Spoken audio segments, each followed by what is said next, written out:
இங்க பாக்கியா வீட்டுக்கு போயிட்டு திருப்பி ரிட்டர்ன் வீட்டுக்கு வந்த கமலாவுமே ரொம்பவே கோபத்தோடு இருக்காங்க. இதை பார்த்த ராதிகாவுமே என்னாச்சுமா, என்ன கோபம் உனக்கு, என்ன பிரச்சனை அப்படின்னு சொல்லி கேட்கறாங்க. அப்ப கமலாவுமே ராதிகாவை பார்த்து, இங்க பாரு ராதிகா, நீ நம்புற மாதிரி அந்த பாக்கியா ஒன்றும் நல்லவெல்லாம் கிடையாது. அவ கண்டிப்பா பிளான் பண்ணி தான் கோபி அங்க வர வச்சிருக்காங்க. அது மட்டும் இல்லாம இதுக்கு கூட்டா ஈஸ்வரி சேர்த்திருக்காங்க. அங்க வீட்டுல இருக்க எல்லாருமே ரொம்பவே மோசமானவங்க, தயவு செஞ்சு பாக்கியாவை புரிஞ்சுக்க அப்படின்னு சொல்லி சொல்றாங்க. ஆனா இதை கேட்டுட்டு இருக்க ராதிகாவுமே இன்னுமே பாக்கியா நல்லவங்க அப்படின்னு சொல்லி தான் எண்ணிட்டு இருக்காங்க. உண்மை சொல்ல போனா பாக்கியா தனக்காக ஆறுதல் சொன்ன விஷயத்தெல்லாம் வச்சு அவங்க இன்னுமே கோபி மேல இன்ட்ரெஸ்ட் இல்லாம இருக்காங்க அப்படிங்கிற விஷயத்த அவங்க மனசளவுல புரிஞ்சுக்கிட்டாலும், இன்னொரு பக்கம் இங்க அவங்க அம்மா கமலா சொல்றதுல லைட்டா கொஞ்சம் டவுட்டும் வர ஆரம்பிக்குது.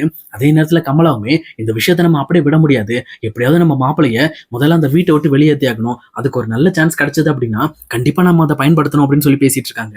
அப்ப ராதிகாவுமே எப்படிமா அவர் அங்கிருந்து இங்க கொண்டு வர்றது, ஒரு ஹாஸ்பிட்டல்ல இருந்து பேசின விஷயத்த வச்சு எனக்கு தெளிவாவே புரிஞ்சிருச்சு. அவங்க அம்மாவோட பேச்சை கேட்டுட்டு இங்க கோபி பயங்கரமா ஆட ஆரம்பிச்சிட்டாரு. எனக்கு இப்ப ரொம்ப பயமா இருக்கிறது மையோட லைஃப் நினைச்சுதான். சொல்லப்போனா அவளோட மனசுல என்ன ஓடிக்கிட்டு இருக்கு அப்படிங்கிற விஷயம் எனக்கு இன்னும் தெளிவாவே புரியல. உண்மை சொல்லப்போனா எனக்கே எந்த அளவுக்கு வேதனை இருக்கோ அதை விட அவளுக்கு 2 மடங்கு ஜாஸ்தியாவே இருக்கும். ஏன்னா அவ கோபியை பார்த்து ஒரு வாரத்துக்கு மேல ஆகுது. இவர் கூட மையம் மேல இருக்கிற அக்கறையை காட்டாம இந்த பக்கம் அவங்க வீட்டு சைடு இருக்கிற அக்கறையை மட்டும் தான் காட்டிட்டு இருக்காரு அப்படின்னு சொல்லிட்டு எங்க ராதிகாவுமே ரொம்பவே மன நொந்து போய் பேசிட்டு இருக்காங்க. அதே நேரத்துல இன்னொரு பக்கம் எங்க கோபி மேல அந்த ஜாமீனையும் கேன்சல் பண்ண சொல்லி ஒரு ஆர்டர் ஒண்ணு வருது. உண்மையை சொல்லப்போனா கோபி கிட்டத்தட்ட ஒரு வாரமா இங்க ஸ்டேஷனுக்கு சைன் பண்ண வரல அப்படிங்கிறதுனால அங்க இருக்கிற இன்ஸ்பெக்டருமே முதல்ல அவருக்கு ஜாமீனை கேன்சல் பண்ணி முதல்ல சரண்டர் ஆக சொல்லுங்க, இதுக்கு மேல அவரை வெளியில விட்டு வைக்க முடியாது அப்படின்னு சொல்லி இங்க டைரக்டா கோர்ட்லயுமே ஆர்டர் வாங்கி ப்ரொசீஜர் பண்ணிடுறாங்க. அதுக்கேற்ற மாதிரி 2 கான்ஸ்டபிளும் இங்க டைரக்டா ராதிகாவோட வீட்டுக்கு வந்து கதவை தட்ட ஆரம்பிக்கிறாங்க. அவங்களும் கதவை திறந்து பார்த்த உடனே போலீஸ் நிக்கிறாங்க அப்படின்னு சொல்லி தெரிஞ்சுக்கிட்டு கொஞ்சம் ஷாக் ஆகுறாங்க. பட் இருந்தாலும் என்ன வேணும் உங்களுக்கு அப்படின்னு சொல்லி கேட்கிறப்போ அவங்களும் சொல்றாங்க, இதுதானே கோபிநாத்தோட வீடு அப்படின்னு சொல்லி கேட்கறாங்க. ஆமாங்க அப்படின்னு சொல்லி சொல்றாங்க. அப்போ இந்த மாதிரி கோபிநாத் ஒரு வாரமா இங்க ஸ்டேஷனுக்கு சைன் பண்ண வரல, அவர் வராததுனால இங்க ஸ்டேஷன்ல இருந்து அவரோட ஜாமீனை கேன்சல் பண்ணிருக்காங்க. அது மட்டும் இல்லாம அவரை இப்போ நாங்க கையோட அரெஸ்ட் பண்ணிட்டு போனோம் அப்படின்னு சொல்லி சொல்றாங்க. இதை கேட்டோன்னு ராதிகாவுமே ஷாக் ஆயிட்டு, இல்லைங்க அவருக்கு ஒரு வாரமா உடம்பு சரியில்லை, சொல்லப்போனா இப்பதான் ஆபரேஷன் முடிச்சுட்டு ரிட்டர்ன் வீட்டுக்கு வந்தாரு, இப்போ கொஞ்சம் உடம்பு சரியில்லாம இருக்கிறதுனால தான் வெளியில போயிருக்காங்க அப்படின்னு சொல்லி சொல்றாங்க. உண்மையை சொல்லப்போனா கோபி இருக்கிற இடத்த காட்டி கொடுக்கறதுக்கு ராதிகாக்கு மனசே இல்லை. அவரு தன்னை வெறுத்தாலும் பரவாயில்ல, அவருக்கு எந்த ஒரு ஆபத்தும் வரக்கூடாதுன்ற நிலைமையில தான் அவங்களுமே பேசிட்டு இருக்காங்க. ஆனா அந்த போலீஸ்காரங்களும் அப்ப சீக்கிரமா அவர் வந்ததுக்கு அப்புறம் தயவு செஞ்சு இங்க ஸ்டேஷன்ல ஆஜராக சொல்லுங்க, அப்படி அவர் ஆகல அப்படின்னா மறுபடியும் அவருக்கு பிடி வாரண்ட் போட்டுருவாங்க, அவர் அதுக்கப்புறம் பிடிச்சாங்க அப்படின்னா எப்பவுமே ஜாமீன் கிடைக்காது அப்படின்னு சொல்லி சொல்றாங்க. அதே நேரத்துல இங்க ராதிகாவுமே கண்டிப்பா நான் அவர் வந்தவொன்னு சொல்றேன் அப்படின்னு சொல்லிட்டு அவங்களுமே வீட்டுக்குள்ள போறாங்க. ஆனா இன்னொரு பக்கம் இது எல்லாத்தையுமே ஓரமா நின்று கமலாவுமே கேட்டுட்டு இருந்திருக்காங்க.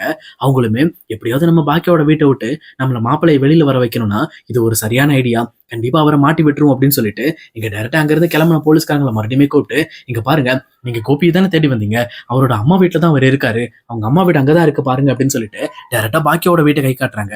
உடனே அந்த போலீஸுமே நீங்க யாருமா அப்படின்னு சொல்லி கேட்கிறப்போ, என்னோட மருமகன் தான் கோபி, நீங்க முதல்ல அவர் பண்ண தப்புக்கு தண்டனை கொடுங்க, வேற எதுவும் எங்களுக்கு தேவையில்லை அப்படின்னு சொல்லிட்டு இங்க கோபி மேல இருக்கிற வெறுப்பை வன்மமா கக்க ஆரம்பிக்கிறாங்க. அதுக்கேற்ற மாதிரி அந்த போலீஸ்காரங்களும் டைரக்டா பாக்கியோட வீட்டுக்கு போய் கதவை தட்ட ஆரம்பிக்கிறாங்க.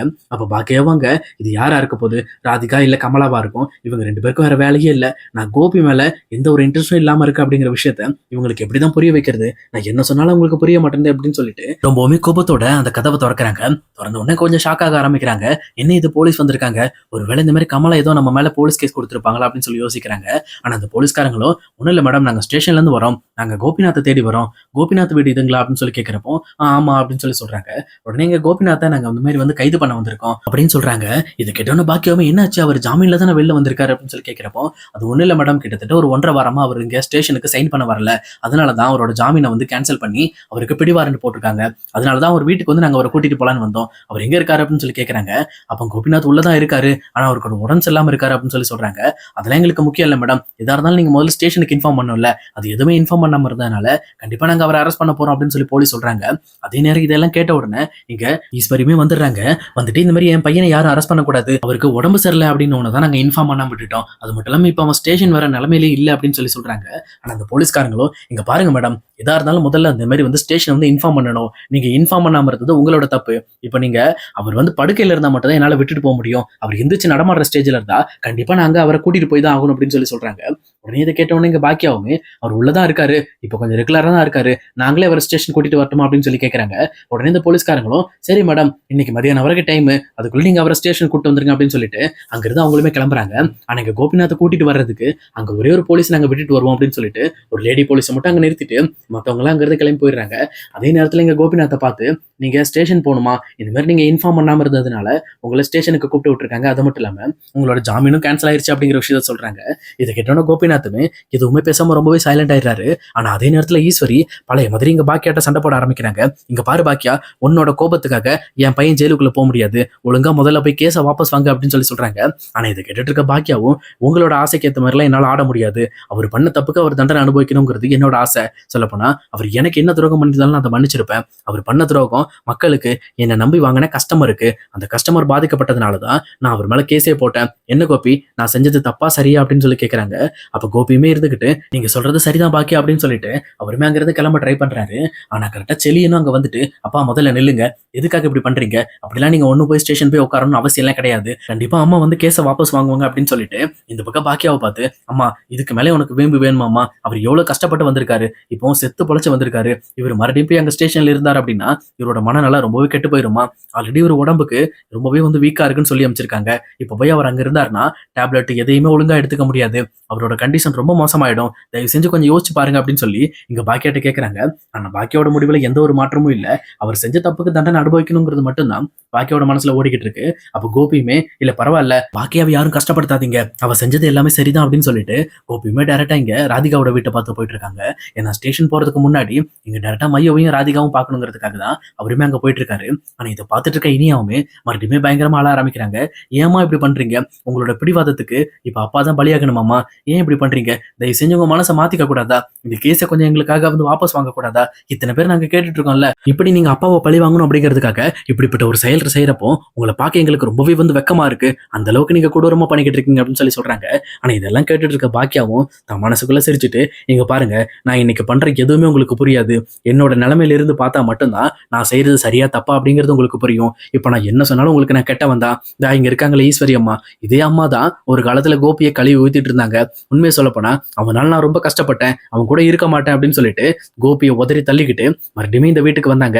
அப்ப இப்ப மறுபடியுமே கோபி வேணும் அப்படிங்கிறதுக்காக அவங்களுமே கோபியை தலையில தூக்கி வச்சுட்டு ஆடுறாங்க. சரி, நான் தப்பு சொல்ல மாட்டேன். ஏன்னா எப்பவுமே வந்து காக்கைக்கு தன் குஞ்சு பொன் குஞ்சு அதே மாதிரி தான். அவங்களுக்கு அவங்க பையன் ரொம்ப பெருசு தான். பட் எனக்கு அப்படி கிடையாது. என்னை யாராவது பழி வாங்கினாங்க அப்படின்னா அவங்க முன்னாடி நல்லா வாழ்ந்து காட்டணுங்கிறது தான் என்னோட எண்ணம். பட் ஆனா அவர் ஏன் மேல கை வைக்கல, என்னோட ரெஸ்டாரண்ட் கஸ்டமர் மேல கை வச்சுட்டாரு. அதனால எத்தனை பேர் உயிருக்கு போராடினாங்க. அவர் செஞ்ச செயல் ரொம்பவே வந்து கெட்ட செயல். அதுக்கு தான் நான் வந்து தண்டனை கொடுத்துட்டு இருக்கேன். அதனால யார் வந்து என்ன சொன்னாலும் சரி, என்னோட முடிவை மாத்திக்க முடியாது. நான் முடிவெடுத்தது ஒரே முடிவு தான். அது கண்டிப்பா அதுல நான் கடைசி வரைக்கும் நிலைய அனுப்பேன் அப்படின்னு சொல்லிட்டு எங்க பாக்கியவுமே வந்து அவங்க சொல்ல வேண்டியதெல்லாம் சொல்லி முடிச்சுட்டு டேரக்டா வீட்டுக்குள்ள போயிடுறாங்க. ஆனா இதெல்லாம் பார்த்துட்டு இருக்க செலியனும் இன்னொரு பக்கம் இனியாவும் பயங்கரமா அழ ஆரம்பிக்கிறாங்க. அப்ப ஈஸ்வரியும், "இதுக்கு மேல இந்த வீட்டுல நான் இருந்தேன் அப்படின்னா எனக்கு மரியாதை கிடையாது. என் பையன் இல்லாத வீட்டுல நான் இருக்க மாட்டேன்" அப்படின்னு சொல்லிட்டு அவங்களுமே அந்த வீட்டை விட்டு வெளியேறாங்க. ஆனா இன்னொரு பக்கம் எங்க கோபியுமே டேரக்டா ராதிகாவை போய் பார்த்துட்டு, "இங்க பாரு ராதிகா, என்னோட ஜாமீன் கேன்சல் ஆயிடுச்சான். நான் இந்த மாதிரி ஸ்டேஷன் போக வேண்டியது இருக்கு. ஒன்றும் பிரச்சனை இல்லை, நான் போய்க்கிறேன். மையோ பத்திரமா பாத்துக்க" அப்படின்னு சொல்லிட்டு மையவும் பார்த்து பேசிட்டு இங்க டேரக்டா இங்க கோபியுமே ஸ்டேஷன் பார்த்து போயிட்டு இருக்காரு. அப்ப கரெக்டா கமலாவுமே, "இப்படி ராதிகா, நான் சொன்ன மாதிரி பத்தியா மாப்பிள்ளைய அந்த வீட்டை விட்டு வெளியில வர வச்சிட்டேன் பத்தியா" அப்படின்னு சொல்றாங்க. அப்பதான் இந்த மாதிரி கமலா தான் இங்க கோபி இருக்காரு அப்படிங்கிற விஷயத்த சொல்லி கொடுத்திருப்பாங்க. இது தெரிஞ்சுக்கிட்ட ராதிகாவும், "உன் புத்தி ஏமா இப்படி போகுது? இந்த மாதிரி அவர் இப்பதான் கஷ்டப்பட்டு வெளியில வந்திருக்காரு. மறுபடியும் அவரை மாட்டி கொடுத்து இப்ப அவர் மேல ஒரு கேஸே உருவாக்குற அளவுக்கு பண்ணிட்டல, உன்னை நான் சும்மா விட மாட்டேமா. உனக்குலாம் மனசாட்சியே கிடையாது" அப்படின்னு சொல்லிட்டு கமலாவை பிடிச்சி லெஃப்ட் ரைட் வாங்கிட்டு இருக்காங்க.